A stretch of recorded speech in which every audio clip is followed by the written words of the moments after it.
Olá, tudo bem com você? Sou Roseli Tejada, bem-vindos ao canal. No vídeo de hoje nós vamos falar sobre ansiedade e preconceitos. Também nós vamos falar no final do vídeo o que podemos fazer para ajudar a pessoa que está em crise de ansiedade. Quando nós falamos de ansiedade e preconceitos, são aqueles rótulos que algumas pessoas colocam. Por quê? Porque como elas não são ansiosas, elas não conseguem entender o comportamento de uma pessoa ansiosa. Então, podem aparecer alguns rótulos como frescura, falta de Deus, falta de fé, falta do que fazer, cabeça vazia, preguiça. Esses são alguns rótulos, alguns preconceitos que eu escuto com uma frequência muito grande das pessoas reclamando que a família, os amigos, eles não conseguem entender o que a pessoa está passando, uma crise de ansiedade, sintomas comportamentais com relação à ansiedade alterada, por isso que vem esses rótulos. Isso machuca muito as pessoas que sofrem com ansiedade disfuncional, porque a ansiedade, quando ela está disfuncional, ela traz inúmeros prejuízos. Eu fiz esse vídeo justamente para quê? Para nós refletirmos sobre a importância da saúde mental na nossa vida, buscar uma conscientização. A saúde mental, gente, é tão importante quanto a nossa saúde física. Mas quando a nossa mente não está bem, o nosso corpo também sente e vai sofrer com esses impactos. A sociedade ainda tem algumas resistências com relação à saúde mental e de procurar ajuda. Por quê? Justamente por conta desses rótulos. E nós vamos ter que entender que não tem nada a ver esses rótulos com a realidade, né? Frescura. Não, a ansiedade, quando ela está alterada, a pessoa sente sintomas físicos, sente sintomas psicológicos, comportamentais, e é importante a gente perceber que isso tudo acontece, é real. Ela sente no corpo. Então, a ansiedade muitas vezes dói. Por quê? Porque a pessoa vai sentir. Só que entra também essa questão de saber administrar tudo isso. Falta de Deus. Não, é um outro mito, é um rótulo que, na verdade, a pessoa que tem ansiedade, não é por falta de Deus que ela sofre com esses sintomas, nem falta de fé. Na verdade, é uma questão psicológica que não foi elaborada, ela vai para a parte física. É importante a gente entender isso, não misturar as coisas. Por quê? Porque a pessoa com ansiedade, o que ela mais quer é não ter crises de ansiedade. O que mais a pessoa quer é justamente conseguir superar as crises. Aí, quando fala falta do que fazer, às vezes a ansiedade ela pode ser mal interpretada. Quando ela está alterada, ela me impede de fazer as coisas. Eu começo a me limitar.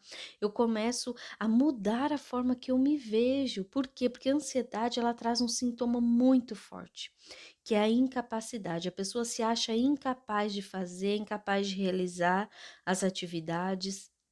Então, a ansiedade disfuncional, ela atrapalha demais a vida do ser humano, porque ela começa leve, só que se você não der a devida atenção e o tratamento adequado, ela vai aumentando.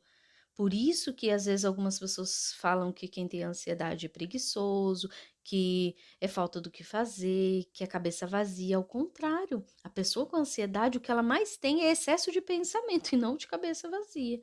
Então é importante a gente perceber isso, porque a ansiedade ela é uma doença. Assim como nós nos preocupamos muito com a nossa parte física, a saúde física, nós temos que dar a devida atenção à nossa saúde mental. Então, esse vídeo é justamente para essa conscientização. Por quê? Porque se nós percebemos quem está perto de nós tem ansiedade e às vezes está se prejudicando, está mudando o comportamento por conta da ansiedade, às vezes falta esse incentivo de buscar ajuda, né? Então, muitas pessoas sofrem com ansiedade e pânico, mas muitas vezes elas são mal interpretadas, porque elas sofrem com distorções cognitivas. O que é isso? Distorção cognitiva é a lente que eu uso para ver o mundo. Dependendo da lente que eu estou vendo, eu começo a ter distorções de imagem, como que eu tô me vendo? Eu me vejo incapaz, eu me vejo insegura, eu não consigo fazer as coisas, tudo é difícil para mim. O problema ele se torna maior do que ele é. E a pessoa não faz isso de forma intencional, gente. É isso que é importante a gente entender. Então, meu apelo é o quê? Preste atenção, a ansiedade ela é limitadora.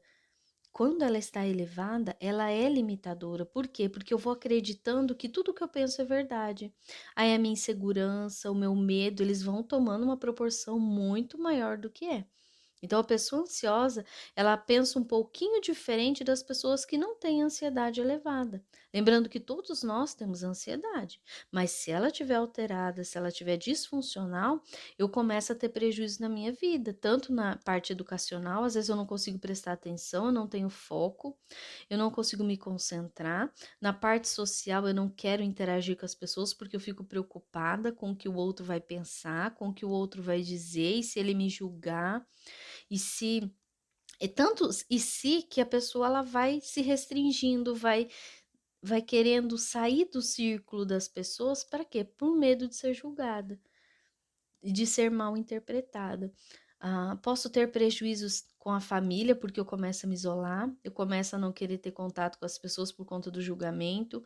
No trabalho, eu começo a ter prejuízo também, eu perco oportunidades por não falar, por não me expressar, por não me colocar presente, não me empoderar, não colocar realmente o que eu penso. E isso vai gerar um impacto financeiro também, porque eu perco oportunidades no trabalho por conta disso. Então é importante a gente perceber que a ansiedade, ela vai, se ela não for tratada, ela vai afetando todas as áreas da nossa vida. E também vai afetar na questão de relacionamento. Se eu não tô bem, eu começo a pensar o que que eu vou falar, o que que eu vou, como que eu vou me relacionar com uma pessoa, eu vou achar que a pessoa não vai ter interesse em mim, que imagina que eu vou despertar o interesse em alguém, a pessoa vai se sentir muito insegura. Então é importante a gente entender que a pessoa ansiosa, ela vai ter vários comportamentos eh, relacionados à ansiedade que deixam ela insegura, que isso prejudica muito. Por quê? Porque ela não vai ver quem realmente ela é, e sim ela vai acreditar na historinha que a mente dela está contando para ela para proteger.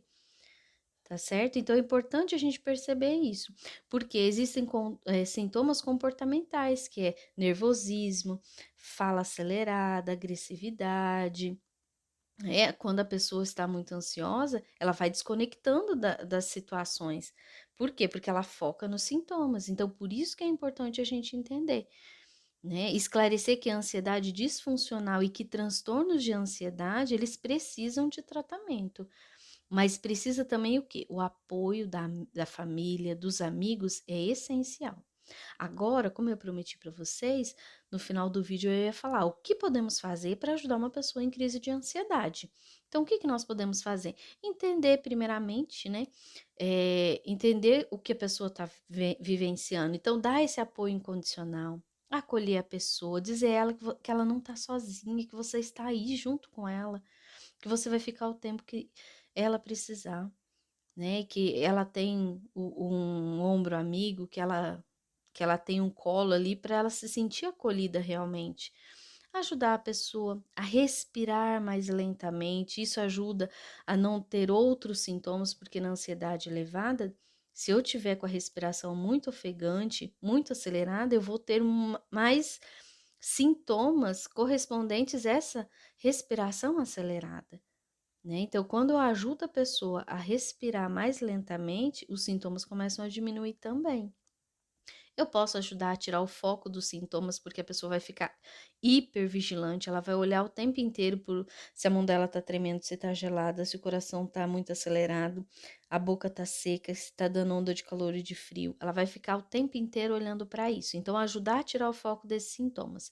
Ajudar ela a direcionar a atenção para o ambiente externo, para onde você está, observar detalhes do ambiente, ajuda bastante e buscar racionalidade nas situações. E buscar também, eu acho bastante interessante, buscar assuntos prazerosos, coisas que vocês já viveram, coisas engraçadas. Para quê? Para conseguir tirar o foco mais rápido do que está sentindo, que automaticamente, quando você tira o foco, a crise de ansiedade ela diminui, o tempo de duração e a intensidade.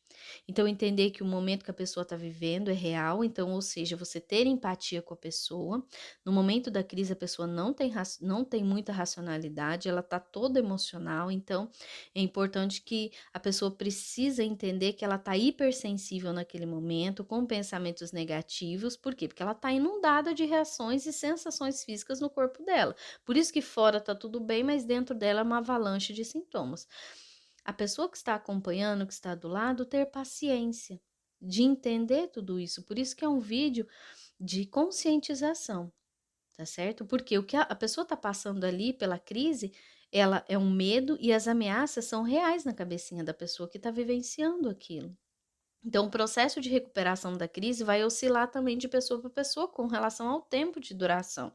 Então, após a crise, a pessoa realmente ela fica esgotada. Então, a pessoa numa crise de ansiedade, após a crise, ela vai ter um esgotamento físico enorme. Respeitar esse tempo, ajudar a pessoa a tirar o foco, vai ajudar muito.